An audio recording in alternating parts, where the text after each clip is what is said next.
birdies, I'm Sunshine Flying, you can call me Tia, and today we are back at Culpepper House. This is our second to last apartment that we are working on here, and it is the first apartment that we've renovated that had a nice big open patio for us to work on as well. So I'm really excited to get into this build. I don't know why when I bulldozed the lot it got rid of that wall. It probably thinks the fence on the patio is the exterior wall, which is a little weird, but it is what it is. So one of the first things I wanted to do in this home was hide these weird like wall things. Just it's stuff that you can't remove, and I just didn't want it showing. And that grate in the floor and then just the way all of the rooms started to shape up really inspired me to do a build a little different than what I've done before. And basically the theme on this build is, so this apartment, I'm renovating it from what EA originally built, but it still needs some loving in the Sims world. So what that means is this is the apartment that will look like it has not been renovated, even though what I'm doing right now is renovating it. So I thought that would make it a little more interesting, especially because I don't often do more like worn down, raggedy style apartments. So it was a stretch for me and a new experience for me, but also it was also just a way to make it a little more interesting and do something different than what I usually have done in the past. So you'll notice I leave a lot of, well, you can't get rid of those little mouse holes, but I actually add some more cracks and peels and scratches in the wall. And here I'm just trying to make the patio look like the rest of the patios in this particular building. But yeah, it just is not a very open concept layout, which I think is very reminiscent of some old style apartments, just long hallways leading to stuff. And just plain wooden floors, old linoleum, old tiles, that sort of thing. So the theme of this renovation is to make it not look like there was a renovation, which might seem a little counterintuitive, but it was a lot of fun and it was a challenge for me. And another one of the things that I do here is I'm actually, when I first start, I'm putting 3 bathrooms in. So it's a 2-bedroom, 3-bathroom. But when I showed my husband last night, he was like, that makes no sense. No apartment would do that. So I actually decided this bathroom I'm working on right now, later in the build, will become just another closet. And so one nice perk of a apartment like this that you don't often see, at least where I live, is laundry. So I will be putting laundry in that room right next to the door. The bathrooms are the most worn down, or I guess I did put the laundry in. The bathrooms are the most worn down, probably because, you know, they're the rooms that are used most often, really. But it was just fun trying something new and really trying to force myself not to use all the fancy, pretty stuff, but rather to try new things and work with some of the older or more grungy looking objects in the game. So if your sim moves here, I left the lot trait needs TLC because it really will need some TLC. But I just thought it would be nice to have, you know, a build that doesn't look quite so made over and polished and renovated like the rest. And, you know, that could happen in an apartment building for any variety of reasons, but most often it's just that, you know, the people keep renewing their lease.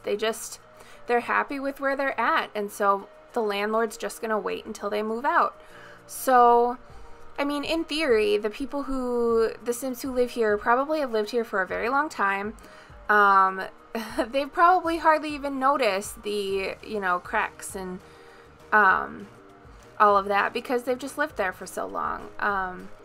And in my head, and I know this is totally different from what any of you might do when I do release this save file, but in my head, the 2 Sims who live here, they moved in when they were, you know, young and in love and broke, and then they had a bunch of kids and they're still young and in love and broke, but now they've got a bunch of kids, so they're just staying where they're at, but making a little bit more money. And so Small kitchen, not the prettiest countertops. I did not give the used countertops though. I wanted them to look at least moderately okay. But I did try to go with some of the lower budget things like lower budget bed and furniture and things like that. So you'll see that throughout the build. And there's not as many plants, and I really just focused on giving it the bare minimum to make it livable. And to just, you know, step outside my comfort zone. So, you'll also notice, I missed one of the screenshots when I was putting this all together, but there's actually room in this apartment for 6 Sims to live. So you can have the parents, and then there is when we get to the room, there will be a bunk bed, a toddler bed, and there's a bassinet for a baby in the parents' room. So there is lots of room. You can cram a lot of Sims in here. You know, if you're on a budget, it might be the perfect place to go for your 100 baby challenge if you've got a bunch of babies and just, you know, need a place to put them all while on a budget. So I had a lot of fun trying that out though, and I really had to push myself to get, you know, just the cheap stuff, not the nice looking stuff. And but I like the way it turned out, and I think, you know, there's plenty of stuff in here for a decent amount of skill building. There's a bookshelf. I eventually put in an easel. There's plenty of toys for the kids. There's, you know, mirror, computer, TV. So, you know, there's what you need to, you know, get to a certain level with skills with your Sims, but it definitely won't get you like all the way to the top. And you'll probably have some negative moodlets to deal with because, you know, the bed isn't the most comfortable, at least for the parents. So it's definitely more of a challenge apartment than a, you know, easygoing apartment. I definitely, when I gameplay, like the easier ones where, you know, the bed is comfy and they feel refreshed from it. That sort of thing. So the parents' room does look a little bit worse for wear. We're just going to try to squeeze in as much as we can.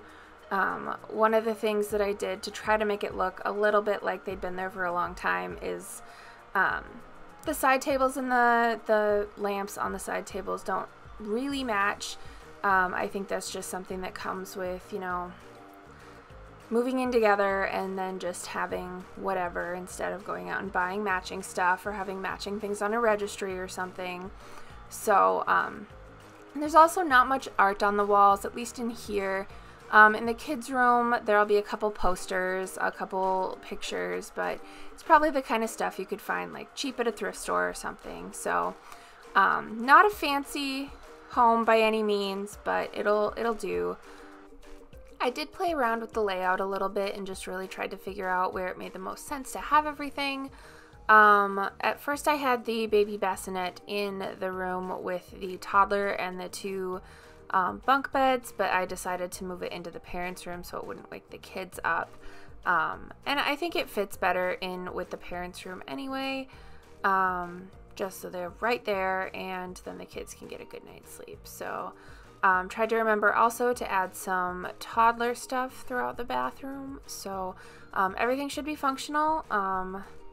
There's a bathtub. Actually, there's no bathtub. So that's something you'd have to fix to put some toddlers in here. But maybe I'll fix it before I put the save file online. Otherwise, yeah, we're just putting like some more toddler things out. The high chair, some toys. I'll put some toys out in this living space as well as in the bedroom. And just trying to give the kids a little bit of something to play with and enjoy, but also have like a dresser and a place for them to do homework. Keeping it minimal, keeping it kind of, you know, smaller. I didn't really want to clutter it up too much, just because I wanted it to be lower budget for buying and moving into. So in the end, I just kind of kept it bare. And once your Sims move in, they can, of course, customize it more as they grow up, as they create more stuff. I did add an easel, which I like to add in a lot of my builds, especially the budget builds, just because easels are just a really great way to make a lot of money early, and I know a lot of game players like to do that. And then there you can see the pattern that I've done in all of my Culpepper House renovations.